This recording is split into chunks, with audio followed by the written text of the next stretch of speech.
So for those that are joining us, I'm going to give Facebook a little bit of time to just notify everybody that we're live right now. So for those of you out there watching who are not familiar with who Warwick's is, we are located in San Diego, La Jolla, California. And while we're not the oldest bookstore in the country, we're the oldest continuously family-owned bookstore in the country. So 1896 is when we started. So we're going to talk a little bit about pre-COVID, but during COVID, since the shutdown after these two ladies, boy, this is a good one. You guys are in for a treat on this conversation. We have been open since May, 25% capacity right now. Mask, social distancing, we're keeping everybody safe, but if you're in the area, we would love for you to come in and browse. There's nothing better than browsing books in person. The discovery is fantastic. There's also another side of the stores. They've got some Valentine gifts you need to buy, great other things on the other side of the store. But for tonight, I'm going to be putting both Liz and Steph's books into the comment section, so you can easily click on those if you're in the area and want to come by and pick them up. We have cat bombing going on with Liz. We love it over there. Yeah. We love the pet bombing. It's always so fun. There's another one over here. And then we'll so anyways, back to, we can ship it to you. You can pick it up curbside, whatever you're most comfortable doing for either of Liz or Steph's books. For tonight, also in the comment section, if you'd like to ask any questions, go ahead and put those in there. You can ask Liz or Steph any question you'd like, as long as it's respectful. And I'll bring those in after they're done chatting for a few minutes. Do you guys want me to do official bio intros? Should I do that, or you guys want me to pass on that and we just jump right into the... Yeah, I feel like our information is available. It's available if anybody wants to know. I mean, great. Dear daughter, you wrote Dear Daughter. Steph, we're here to talk about Pretty as a Picture. Steph wrote Your House Will Pay. We love having both of you here. But oh my goodness. Okay, who wants to go first about what it was like let me just frame it. Last time we all saw each other was on March 11th of 2020. And Liz had done a luncheon for us down at the Coronado Library, which was a little scary. At the time, we didn't really realize at the time. We were just trying to be respectful. So then Steph was coming to the store to do the interview with Liz. And I'll never forget, Steph, you walked in the door pregnant. And I was like, oh, my God. And this is we were just talking earlier in the agreement. We didn't have any direction from the government. We were all Liz, you've said, we were all just trying to we didn't figure it out. Know. We didn't know. Again, we were literally looking to the National Basketball Association for and they announced that day. And I remember that news alert came in that day, and I remember someone saying to me oh, I guess this is really serious. And I was just like, is this really how we're getting this information? From the NBA. From the NBA, yeah. Yeah, and it really was. It was just such a time of profound, wild uncertainty. And then, above and on top of that, for Steph to be like, oh, by the way, here's my unborn child. And we were trying to do things oh, well, we'll sign books before. And we're trying to do all of these and it all seems so naive now. I mean, oh, right. Yeah, none of us we weren't wearing masks inside at all. We were just trying to keep a slight distance from each other, But I remember even that felt super weird because I think Steph, when we didn't touch each other. No, we didn't. That's it. That was our concession. Well, then Steph, we were sitting 2 feet away from each other, but we definitely breathed on each other. We definitely breathed on each other, 1,000%. Yeah, none of us were wearing masks. I don't think, because we didn't know.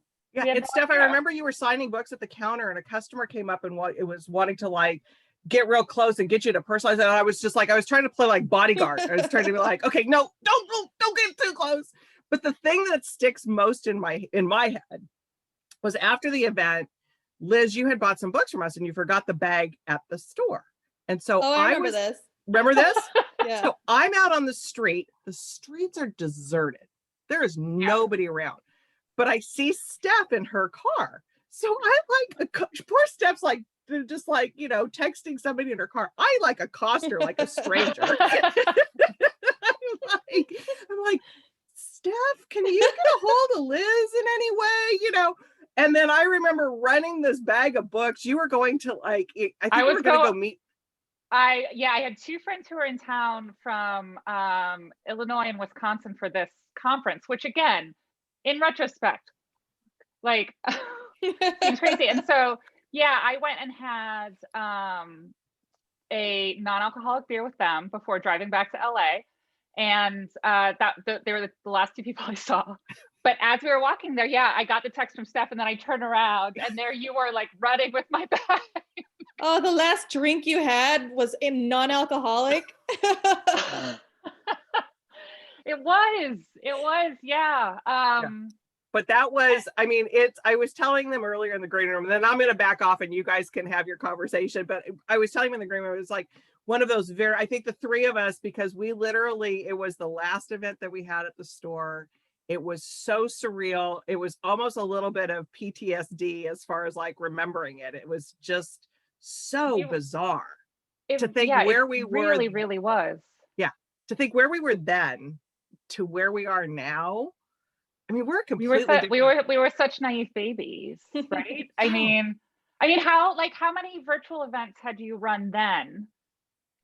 Right? And now, you know, multiple times a week. Yeah.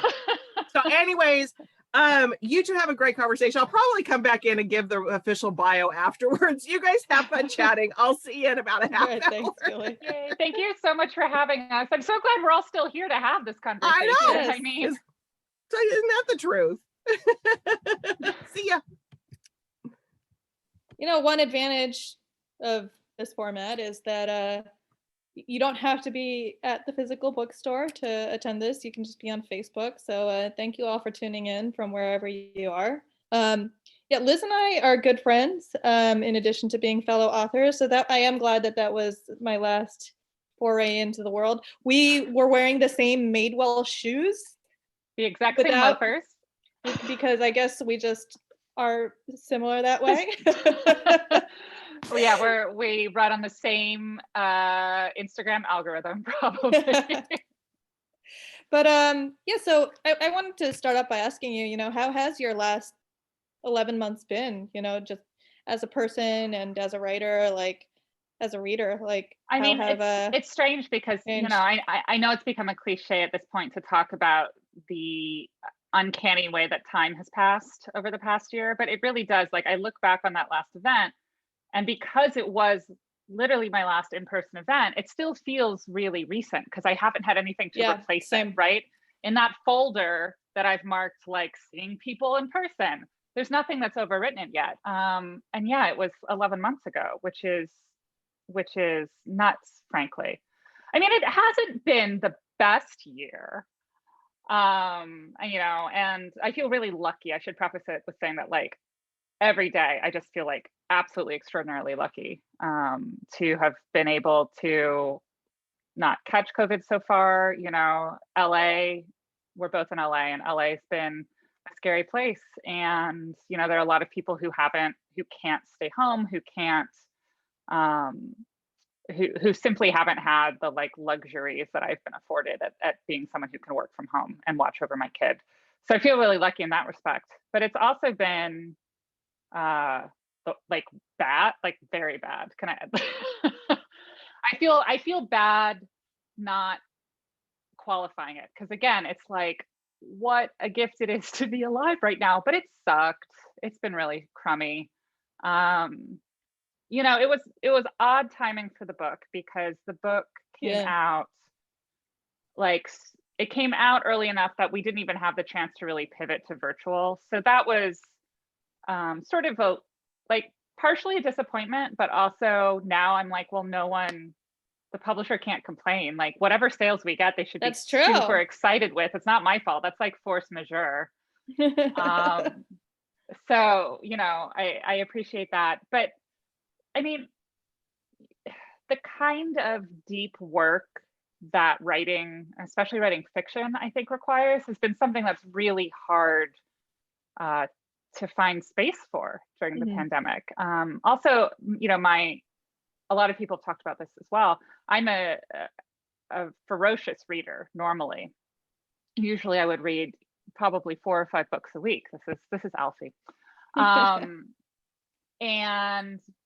But starting in sort of like mid-February, I became so consumed by trying to divine COVID news, you know, because again, we weren't getting like great official information.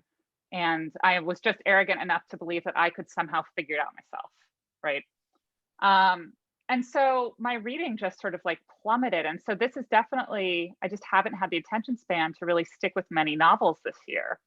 And so it's been a year like no other creatively for me, because I've been separated from the one real constant in my life, which is that I've always been a reader. And I simply physically haven't been able to find the kind of time and space because I'm at home with a kid who can't be unsupervised, and I've been helping with school. So it's definitely been a challenge. You know, I think I found different things that I can be doing right now. I think that's what I've done is I've sought out other adjacent activities that still allow me to sort of like hone my craft and really think about the work, but that aren't, you know, drafting a new novel, because that's just not happening. I mean, you also have had a tiny newborn life to sustain. Did that make it, but I wonder if like that, did that give structure to your days in a nice way? Like having a lovely, adorable, pudgy little guy to look forward to? I feel like I've had it really easy because he has kept me pretty happy and occupied. And I think I'm not getting work done. I'm like not. Although other stuff, right? Which I also wanted to ask you about, even outside of COVID. But like, you know, I've been working on lots of work that is not writing a novel. Right. But you know, I think also I would feel worse about not being like deep into my next novel if it weren't for this little kid. And you know, I think if I take away the kind of anxiety over like, am I being productive enough, I'm actually like quite happy. So you know, but I'm lucky because like he's not missing anything. He doesn't go to school. Like, Right. you know, we have like a pretty good situation. So you know, I do have like I just booked like a rental for his for like a costume for his first birthday, like a Korean outfit. Yeah. But you know, I'm realizing like he'll be a year old before anybody really sees him. But you know, it's not, but it's not like on balance, I feel like I've done very well. But no, I'm not writing. You know, I guess I will start with, this was a question I was going to ask you later, but I am like kind of curious about this, you know, and I'm going to avoid asking you the like balancing motherhood, whatever question, because I feel like only women get that. But I do happen to know personally that like you are somebody who does spend a lot of time saying yes to other people when maybe you don't need to, and getting involved in like, you know, basically being like a very good literary citizen. You know, I know you're very involved in pitch wars, and you were president of the SoCal MWA for a while. And I want to ask, like, you know, even outside of this, like, how do you like balance all those different pieces? Because I think that people think about novel writing as this singular, you go into your space and you have this like laid out time, you have all this time laid out to like write your novel. But I haven't found that to be the case at all, like even outside of parenthood and even outside of pandemic. Yeah, even outside of COVID. I mean, I think it sort of depends what kind of writer you are. For me, I don't think I can operate in isolation. Being part of a community and learning from the community is something that's always been a really important source of like learning and inspiration, and motivation as well. And you know, I think I'm also just a person who, I want to be of use to people, right? I want to be helpful. I want to add value beyond just like writing jokes, right? And sometimes that leads me to do really wonderful programs like Pitch Wars, which is something that I find really creatively stimulating, as well as just like hugely personally satisfying. In Pitch Wars, it basically pairs established writers with aspiring writers, and then you go through a really deep revision of a manuscript as they prepare for an agent showcase. And the one-on-one format of it, really allows you to connect deeply with another writer. And I think, I've done it for 2 years now, and both times I think I have probably learned that sounds like so cheesy, but I probably learned as much from my mentees as they've learned from me. And so it's really it's really a win-win. And so my natural inclinations have led me to something really good in that respect. But I definitely also find myself led down into these like busy work time sinks where I see an opportunity for positive change, but neglect to consider just like either like the specific structure of the organization, or like, how much this organization even like is able to affect change, right? Like I see an opportunity that seems positive without considering, what it's going to take away. Cause like there's opportunity cost for everything. And I definitely have a habit of giving up too much of myself, and then there's like no time left for my own novel. I've been talking about this to my therapist, and she's suggested that I start thinking of it as like when someone asks me to do something, that I just consider myself possessed by a ghost, because I think I like threw this out. And she was like, that's good, run with it. And I was like, it's like someone takes control of my body and says, yes, I will give you 20 hours a week to your pet project. And so, so I've been working with my therapist on ways to like exercise the poltergeist, the saying yes poltergeist. But I mean, it's hard. Writing feels like such a precarious occupation, right? I feel so lucky to get to do it. And I don't think this is necessarily totally realistic, but it always feels like I might be on the cusp of falling out of favor, right? It's because there aren't so many hard and fast rules and objective ways to evaluate success that it feels all a little bit touchy-feely to me, and I can't trust that. So I think my mindset is like, well, I'm going to try to be as useful as possible. So even once people realize I'm a terrible writer, they'll still have to keep me around. If that makes sense. Absolutely. I think, and actually, you know what? I feel like I haven't heard it articulated that way, but I feel like that's probably how I got away with going like 4 or 5 years between books. And you went longer, right? You went 6 years between. I did, yeah. Dear Daughter came out in 2014, and then Pretty came out 2020. And yeah, I mean, there is definitely an upside as well, in that like you are able to stay relevant and sort of like visible and active, even if you're not promoting a book. I do wish I were able to write a little faster though. Like I'll admit, yeah. I don't love my slow crawl drafting pace. But well, no.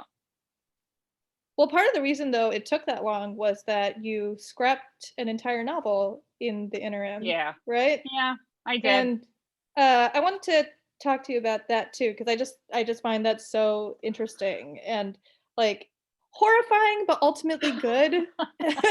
and I even heard you read from that novel, and the part you read was like so amazing. But like you ultimately just felt like it wasn't holding together. Can you talk about like the kind of how you let go of that novel, and like if there was any kind of grieving process? Yeah, I mean, I think the way my particular style, I think it's easy to get seduced by a voice, right?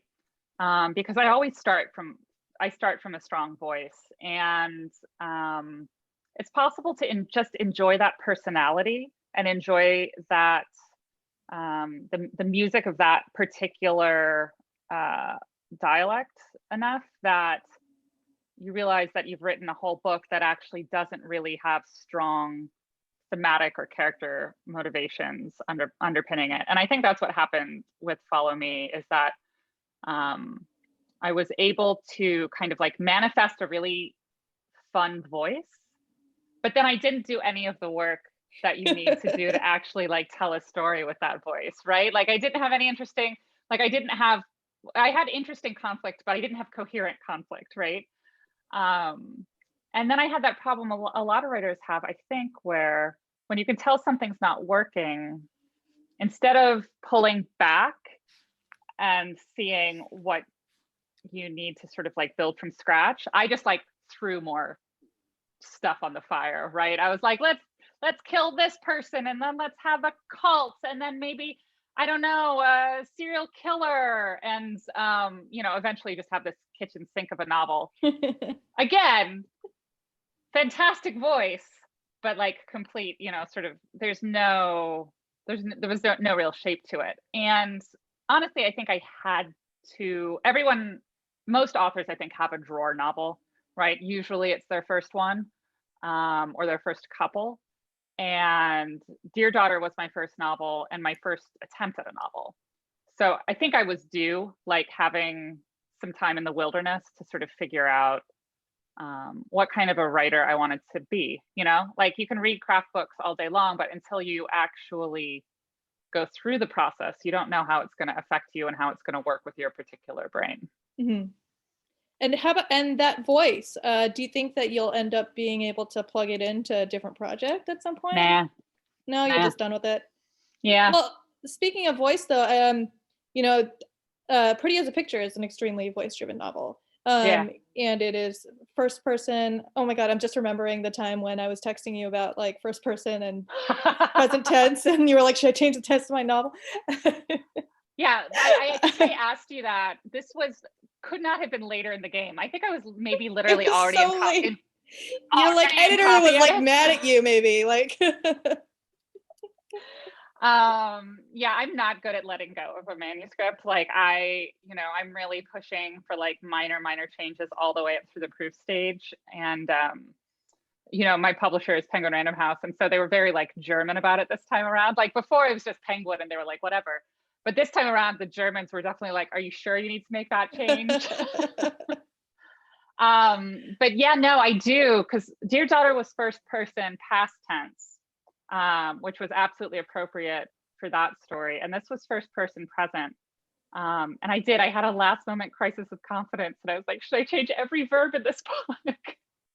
And ultimately though, you stuck with the first person present, and it's not a voice that always works for me, but I thought it worked really well for this book. And I think it's because of Marissa, and you had a character reason for putting it in the first person present. And she just has such a strong developed voice. I think the problem with first person present is a lot of the books that I read that are written in that mode, they use it as a crutch, and then they don't actually like, they don't actually do the things that like you're supposed to do as a writer to like evoke immediacy. They just rely on that lens.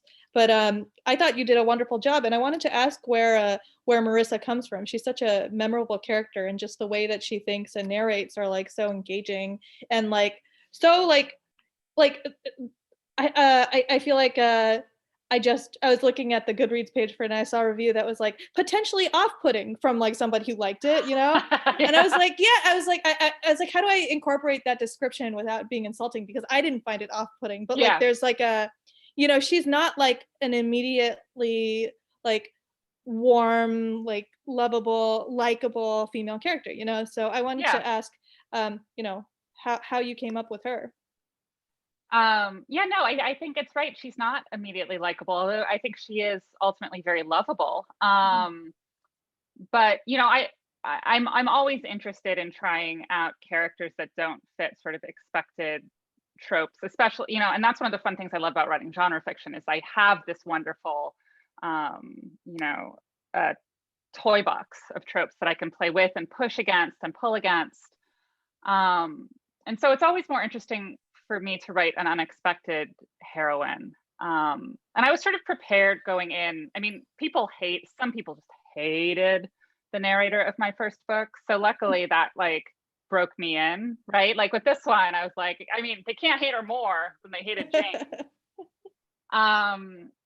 But yeah, I mean, to sort of tie back in the present tense, it was really important for me with Marissa that people feel the immediate pathway that the sort of, we're able to track her actual like sensory input to thought process to reaction that happened in the moment. Because if Marissa as a character were sort of talking about it after the fact, even with just the stylistic affect of past tense, I don't think she would tell us all of this stuff, right? I think that she would hide it. I don't think she would want people to know that this is exactly how she reacts. And I wanted to be able to sort of like capture her in the honest, immediate moments. And like that was being able to sort of illustrate that on paper turned out to be something that was really important for me. The actual workings of her brain, I mean, it's funny. So I decided at a certain point, like I was sort of toying with early on whether or not I wanted to write a neuroatypical character, right? And I don't even know where that idea came from. I think I was just thinking about movies and scripting. I talked to a couple friends, and this was like 4 years ago or something. And I didn't know a whole lot about sort of like diversity, disability rights and representation. And so like I'd never even heard, you know, like nothing about us without us, right? But luckily I talked to the right people, and I sort of got guided into this place where it's like, okay, you know what, like maybe I'm sort of thinking about making Marissa like autistic, but I don't think it's my place to write that. You know, I don't want to, I have this like privileged platform on which I can put out stories, and I don't want to take up space and propagate sort of like a incorrect stereotypes about how an autistic brain might work. So I'm going to write about my own brain. And so I very specifically took the kind of thought processes that I've noticed over the years kind of distinguish me from my peers, the ways that I process, you know, sensory information differently, the ways that adrenaline really, like, just like the physical sensation of moving through the world for me, I realized over a very long period of time is a little bit different than a lot of the people I know. So her psychology was really based on me. Her personality is different, but her psychology was based on me. And then, of course, I later found out that I had written an autistic character after all, because I'm autistic and my son is autistic, and we had and like you know, like it's this whole sort of comedic thing where I now look back and like I have this amazing artifact, you know, that my doctors were able to look at when they were like, well, how does your brain work? I was like, oh, well, just look at this book. I've written about this not autistic person. And yeah, the joke is I'm autistic. But you know, so it was interesting because I figured that out halfway through the process of writing this book. So I drafted a big chunk of the book before I had any clue at all. And then the sort of like revisions happened after I'd realized and been informed, like Miss. And also as I was sort of like, you know, processing it, because it's a big thing. It's a big thing to sort of, because there are so many narratives about what autism is, what it looks like in women, what it looks like in men. It takes a long time, and I'm not even close to completing this process to sort of figure out what it means for you, figure out, you know, how it unlocks the secrets you've maybe been keeping from yourself. And so this book started as just like, well, I'm just going to put my brain down on paper. And then it became a little bit more about me, like, okay, let's use this person I've created who has my brain as a way to better understand myself, if that makes sense. So first I reflected myself on her, and then I kind of used her as my little like rat in a cage, if that makes sense, to sort of like, it was easier for me to understand myself if I had abstracted from myself. Yeah, that makes perfect sense to me. And I mean, she's such a unique character. You know, when you when you read her voice, it's just like she is so lovable, but like you know, the expectations that there are for women, for female characters, you know, when you're in their heads, especially, maybe not especially, actually I'm going to take away that especially, but like also like within genre fiction too, is just like, you know, there is this kind of pushback against women who are not like warm and cuddly and, you know, and kind of lovey in some ways, and Right, or that fit a certain model of like a strong woman, right? yeah, also there's a that, very yes, she's not like out there like kicking butt, like right, you yeah, know, exactly. she's like very in her own head and like very anxious, and like that's like a model of like that's a female character that like I've seen so rarely, that I'm like, you know, I feel like it's like it was so refreshing to see that. I also wanted to ask about why you made her a film editor. I mean, because her job is a really big part of um, her. I mean, it's so merged with her personality and her Yeah. way of viewing the world. And you know, I know you said you did not model like that part of her on yourself, but I also do know that you're really obsessed with movies. So can you talk a little bit about like, you know, how you landed on a film editor as your main character, and you know, and just the process of writing about movies. You know, I was curious if you had to do a lot of research on top of what you already know, because, you know, I was reading it, and part of the treat is like I don't know that much about movies, and it's Yeah. just like really fun to, you know, Yeah. be with I somebody mean, who's very knowledgeable. I think one of the reasons that the editor appealed to me was that, you know, is that I was also telling, you know, it's also a mystery about storytelling, right? And the ways in which we tell stories and how those become replicated in our own lives, both the stories that we watch and the stories that we make ourselves. And so there's something like, just as a novelist, sort of thinking, you know, sort of thematically, there's something lovely about that person in a dark room. And even though they don't actually cut up film anymore, but let's pretend that it's that's still how it's done. But, you know, the image of someone actually like cutting and pasting pictures together to make something that's greater than the sum of its parts, right? Like that was a very very appealing physical concept to be able to then like play with in terms of, you know, mystery and true crime. I also picked an editor because editors are just like a little quirky, you know?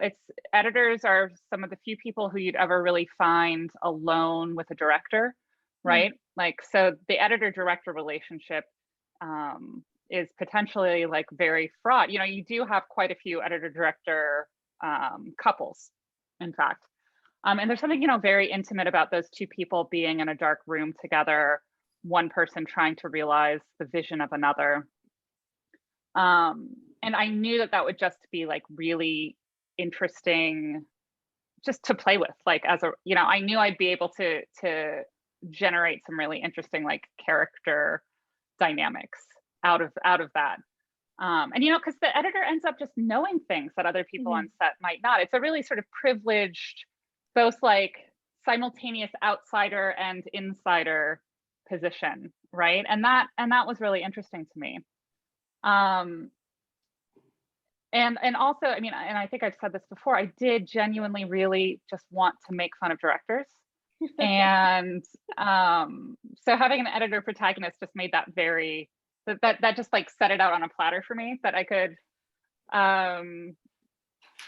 yeah, just like write about terrible directors. I didn't have to do that much research. You know, I have, you know, you've been to our house. We have a whole library of film books, and I have, you know, I wanted to, the thing I really wanted to be when I first started trying to, you know, learn how to write beyond writing papers was a film critic. That was my goal. I actually wanted to be like Gillian Flynn, except that was before she was writing Gone Girl. She was a for Entertainment Weekly, so it was very interesting to see. And then I was like, oh, she's doing mystery novels, and then I sort of forgot about it until later. But so I think I had a good amount of foundational knowledge. When I needed like really specific stuff, I would often just like ask my husband. You know, my husband's used to be a film director, and he worked as a director and also like camera loader, you know, all sorts of smaller jobs. So he just had a lot of details about like the real specifics of like what camera and who stands where and what the kind of like set politics are like. And I also have two really close friends who both work in TV. And so I could also like, I was constantly texting them. Like, I feel like I made them talk to me for like an hour about what food is at craft services. I was like, I really need to know the specifics of snacks in Hollywood. So can you stop everything you're doing and tell me about those snacks for a while? That would be great. So yeah, there was definitely research, but it was very like informal people I know, asking them for cool stuff. I didn't want to find details. I didn't want to include details just to make it seem realistic. I wanted to find stuff that was actually fun to know about, right? Yeah. So that's usually how I, you know, whenever I'm trying to sort of like pad out like a description, is like I don't just look for a specific or notable detail. I look for something that's like fun bar trivia, right? Like if after you read this book, if you only remember one thing, you know, you remember this weird, you know, trivia thing I threw in. Like I feel like that's a good way to keep readers interested. Or maybe it's just a good way to keep me interested, and I've been writing for that my whole life, but who knows. I have like maybe one more question, and then maybe we can open it up to folks if they have anything they want to ask. So there's a true crime podcast in the center of this book, and there's also, you know, the true crime that is a fictional crime. But you know, you're writing about a group of people who are affected by the act of recreating a true crime, right? And this is something that I think about a lot, you know, as a crime writer, and sometimes, you know, my last book dealt with historical events. And do you feel like authors and movie makers have kind of run into the same ethical issues when writing about real people? Or do you feel like there's something different about fiction? Because I go back and forth, and I'm just curious to hear what your thoughts are. Alfie is meowing at me.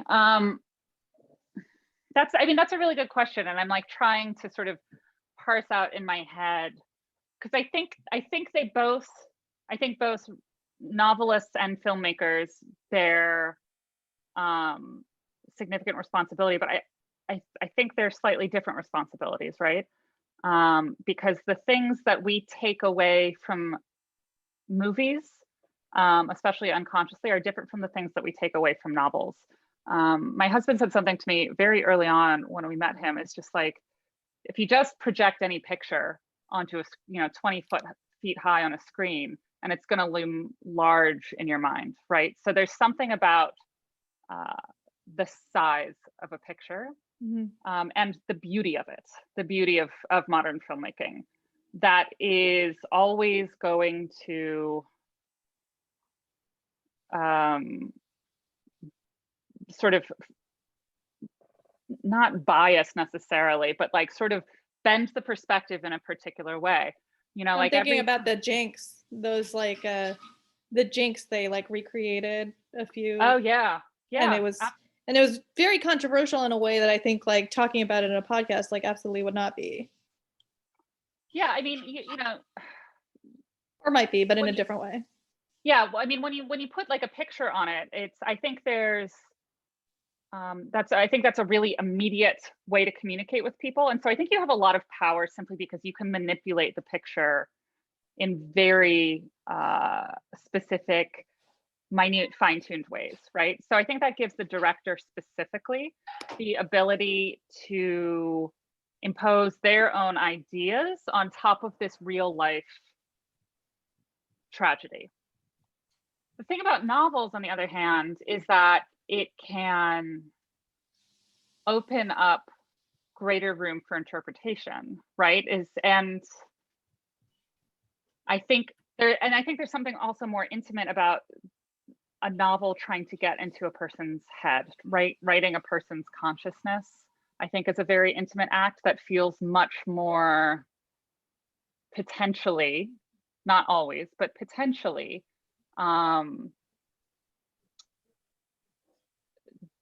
I feel like you could do a lot more harm writing about someone's inner life than you could about photographing their outer life. Does that make sense? Yeah.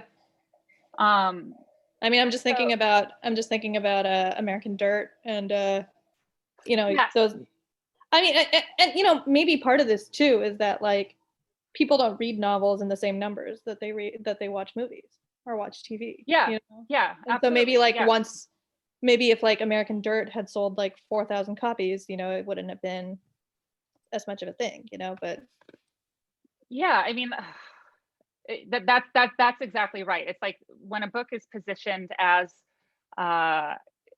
giving a like rare, intimate perspective into the inner workings, into a person's heart and mind, their most like precious, secret parts of their soul, and then when it doesn't live up to that responsibility, right? Like how that can just be so. I would be much more horrified to have someone misrepresent my thought process than I would be to have them like, make me mean and hideous on screen. I would much rather take the superficial hideousness than the like soul level hideousness. I guess. So yeah, I mean, I think it's something everyone has to think about, but definitely be aware of the ways in which the medium interacts differently with the audience, right? Because like as novelists, we have tools that filmmakers don't have. Filmmakers have tools we don't have. Some of them overlap, but not all of them do. I'm back. Hi. Hi. Such a great conversation. It's one of those things that I always hate like jumping in because it's like there's so much more. No, it's good. Just got a couple of comments. Kelly's on there saying she loved Dear Daughter and Jane, and she loved the point about her not being as honest if she was telling it in the past. So that's a great comment from Kelly. One of the things that I was wondering though with you two, and forgive me if you guys talked about it before as we were starting, but because I was dealing with like some technical stuff in the background. How do you two know each other? We met at BoucherCon in 2014. Okay. In Long Beach. I was on a panel about noir, and I was the only person on that panel who, I was the only woman on the panel, and almost everybody else was a white guy. There was one Japanese guy who like didn't speak English, and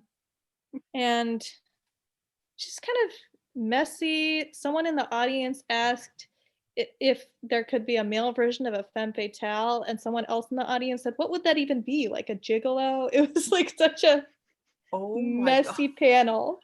And then Liz and I met. You knew Ed Lynn somehow, right? I had done an event with Ed down in Orange, and I'm friends with Ed at Book Carnival. Yeah. And so I think that you were with Ed, and I think had read one of my books. I had read your I read the first Juniper songbook.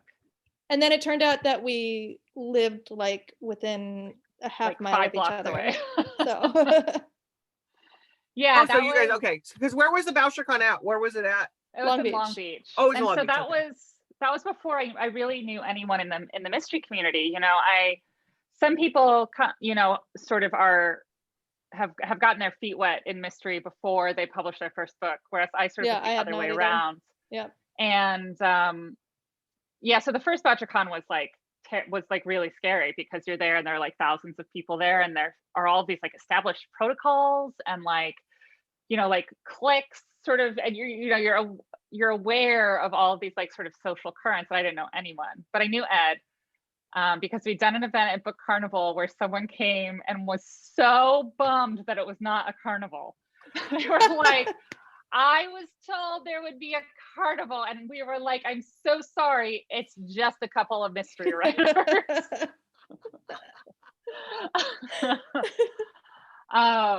Does BoucherCon bounce around? Does it go? It travels around, doesn't it? Yeah. It does. It's in Yeah. New Orleans this year. I hope that we get to go. It's in August. I've registered just for you. Thank Just you. for I you. also registered for me. We did Um, in the book industry, the other side of it, there's a Winter Institute, and one of them was in New Orleans. It's the best place to have a conference. we had a lot of fun in New Orleans. Yeah, Steph and I became sort of like conference buddies after that. We usually like room together. Although I skipped New Orleans because it was one of my best friend's 30th birthdays. Oh, right. I do remember that because I had no one to go to Harris with me. Yes. This year, casino, bar. I kept being So excited. I kept trying to get people to go to Harris with me. And I think Andrew Case was the only one who was interested. And yeah, everyone was like, no, we're not here to play blackjack. And I mean, You're like, what? Why not? I have not had a drink in public since like August 2019. Right? Oh Right, yeah, because you were pregnant. Yeah.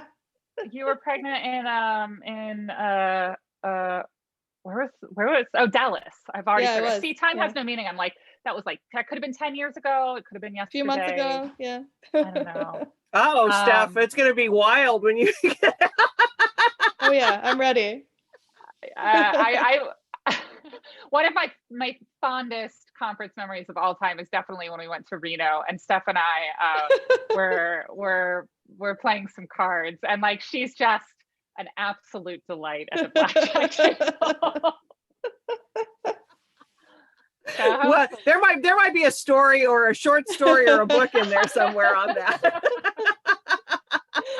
My son has started playing blackjack recently on Switch. The Nintendo Switch has Clubhouse games, and there's a blackjack game that you can do where it's like it's fake. It's not real money, and he has realized that the best thing he can do is purposely play terribly just to see my reaction. So he'll get like a 15 against a dealer 10, and then he looks at me and he's like, double down. Shooting the moon. He'll be like, bet it all. You do that. And I'm just like, what have I raised? So great. So you were talking earlier about how like during the shutdown and like COVID was just like, so nobody was concentrating on anything. And so that was it was a very common from every author, every person that I talked to. For both, I mean, reading was just one of those things that people just couldn't do. So, but it was so interesting though. They were all buying books. I mean, everybody, they were buying a ton of books. But then I talked to people like, oh, I just don't have the attention span to read. Yeah, because I mean, it definitely felt like that was something it felt like something you could do at a time when like there was so little that we could do. And I was just like, you know what, I can buy some books. But then there was the election. Right. So my husband actually like just finished a book that he had let languish, and he was just like, you know what, I think like the election being over and the inauguration being done with has like cleared up enough whatever part of my head I needed to like read for fun. Right. It's true. Yeah, absolutely. And then we were also spending so much time like hoovering up the news, right? Doom scrolling. Mm-hmm. Yes, and that's reading. It's just not fun. Exactly. Except when Trump got COVID, that was really fun. We were consuming information. It was just like not. That was like the best day of 2020. The best day of Twitter. There should be a national holiday for that, right? I wonder how much, like, if we had a word count and we actually compared how much content we'd taken in, it might even be more than previous years. I don't want to see that. In terms of how much like pleasure or benefit we've gotten from that. If my phone starts showing me word counts, I'm throwing it away. For sure. Well, that was when speaking of the shutdown that happened when we were back in March of last year, and that weekend when the little thing pops up and says what your usage is, mine said mine was up like 46%. It's like, no kidding. Yeah, go away. Yeah, because there was those weeks where we were all just glued to our phones because we didn't know anything. And I, like I said, I was just like frantically hoping that if I triangulated like Twitter and the Johns Hopkins website and like, Reddit, I'd be able to actually figure out what I should be doing. Because that was the scary thing, is like, I was just like, I didn't want to do the wrong thing for my family. Right. Mhm. No, and we just didn't know. But the fact that I was turning to Reddit to look for answers was I mean, I was turning to you, so like I'm glad you were doing all that. I was just like That shows how somebody that else. telephone game is played. So both of you are, we'll call you long writers, since it takes a while between your books. Only for crime writers. Only for crime writers. Yeah, If we were not crime writers, it would be pretty and typical. I think It's we're both true. lucky in that we both have editors, or at least for our most recent books, had editors who were used to sort of literary fiction timelines. You know, my editor sat me down, I think, for dinner at one point, and she was like, "Oh, you're fine." Like, she's like, "I've had people who have been waiting, 10 years on." But definitely in crime fiction, It's a different. most people's publishing schedule tends to be a little faster. And I'd like to be able to like refine my process, not for productivity's sake, but just because, I just want to be a better writer, and I just want to get a chance to tell more stories before I die. So are you both, your next projects, are they in the crime genre? Both of them? Yes. It definitely is. It's a little bit of a, I mean, I like to write things that play with genre convention for sure. And this one I think is a little bit cross genre.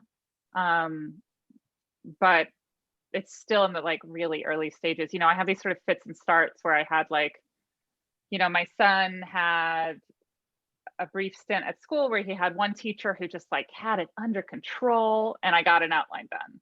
Mm. But then some changes at school were made, and then it required me to be there more often. So, I think that's a ways off from being ready to sort of send out. But I'm working on other things. I'm working on a comic pitch with this great crime writer, Alex Segura. I didn't know that. That's Oh exciting. yeah, it's super exciting. Yeah, he is co-president of Archie Comics, and like really active in the comic world. But he also has this fantastic PI series, and then he has a book coming out with your old editor, Steph. I'm really excited for that. It's like what I've read of it so far is so good, and he's just like a force of nature. He works more than anyone I've ever known, and he had this idea for a comic pitch, and at first just asked me to. He was like, "Oh, are you interested in doing something with this?" And I thought he just wanted like someone to read it for him, like proofread it. And he sent me this doc, and I was like, "Yeah, this is really good, Alex. Like, good job." And he's like, no. Do you want to like do it with me? So this summer we put together character sketches and storylines for this comic, and I hope we're gonna have some news to report on that soonest. And that's been really fun. And I think that collaboration might be one of the ways out of the COVID fog. Yeah, I'll illustrate. There you go. You got your illustrator right here. You're welcome. And it's nice, especially at a time when like we're longing for a company that's not people we live with. It's another way to sort of like get some like sort of social interaction, and just get someone, I highly recommend finding someone who has 10 times the work ethic you do, because then you can kind of like let them drag you along behind them. But that's been a really wonderful experience. I feel like I'm learning a lot about storytelling from a medium where you have to be visual, right? You have to rely, it needs to make sense even if there aren't any words there. So it'll be interesting to see how that translates into my novels going forward. Steph, you said you were working on some other stuff. What other stuff were you working on? Sort of. I mean, I don't have another novel going yet, which is like something that bothers me, but also I haven't started or taken any steps. I don't know. I feel like I'm constantly clearing things off my desk, and I feel like I'm not going to be able to like start this next book until I do that. But I think I just have to like get over myself. Mostly I need to get reliable childcare. But that's a little tough right now. But I'm working on I'm series editor for Best American Mystery and Suspense now. And so I'm working on finalizing that first anthology with Alifair Burke. And so that's been taking up a lot of time, and it's like really great. And actually it's nice to be working with Alifair, and like we've been corresponding about these stories, and like, it's pretty exciting. I'm excited about the collection. It's going to be really good. So I have that coming up. And then otherwise, I just did the Tin House workshop. So I've read a lot of manuscripts, and then somehow I have like this whole queue of manuscripts that I've agreed to read. So I'm kind of getting through that. That's consuming too. I mean, that's Yeah, so it's like, and I think it just takes me a lot longer to read anything that's not audio than a year ago, like before I had the kids. So right. I think a lot of my time is just taken up by like reading. But Yeah. Do you have Yeah. a sense, like, do you have do you have a kernel of an idea that's sort of like working its way up? I did, but then COVID hit, and I write such contemporary stuff that I feel like by the time this next book passes, COVID will be recent history, but I'm sure it will have affected the landscape of Los Angeles in pretty significant ways. So part of me is like, okay, maybe I like don't have to like rush into anything if like the city is just going to be completely different in a year. Yeah. But I have some ideas. I want to write about Koreatown. That's like right where I live, and I'm Korean American, and I've actually never written a book that deals with Koreatown like at its center. It's always kind of been at the periphery, and I think I might try to write an actual Koreatown novel this time. That'd be really cool. All right, ladies, we're about out of time. It was so great seeing you both again. Thanks for having us. I'm so glad we could all get back together. Yeah, I would give a lot to be comfortably inside of a bookstore right now, but Yeah. soon, Well, I hope. I hope so. And honest to God, I think I want to have one of the first events. I want to be you two, so we can like talking about like our old ass books. I don't care. I kind of don't care, because I just need to cap the last event that we ever did with the first event after COVID. I think you guys need to be that. Maybe it doesn't even have to be a book event. It can just be like a relaunch party where we eat cheese. Honestly, just like come down and because I think that would be really fun to have you guys be my bookends. Like go crazy, be excited, like, oh, I'm gonna eat cheese from the same plate as you. Really let loose. We won't have masks and gloves on. Just real quick too, are you guys active on social media for like if they can't read a new book, they can kind of follow you a little bit? How about you? Yeah, I'm on Twitter for sure at Elizabeth Little, all one word. Okay. I haven't been on it super often lately because of the aforementioned doom scrolling. Yes. But yeah, that's definitely a place you can reach me. How about you, Steph? I'm on Twitter at Steph Y Cha, and I'm honestly there all the time. Okay. All right. Not gonna lie. Okay, well, we're gonna get off of Facebook now, and so thank everybody for watching, and don't forget the books are on the chat that you can order anytime from Warwick. So we appreciate everybody tuning in, and thanks. All right, thank you. Thank you so much. Thank you everyone for joining us.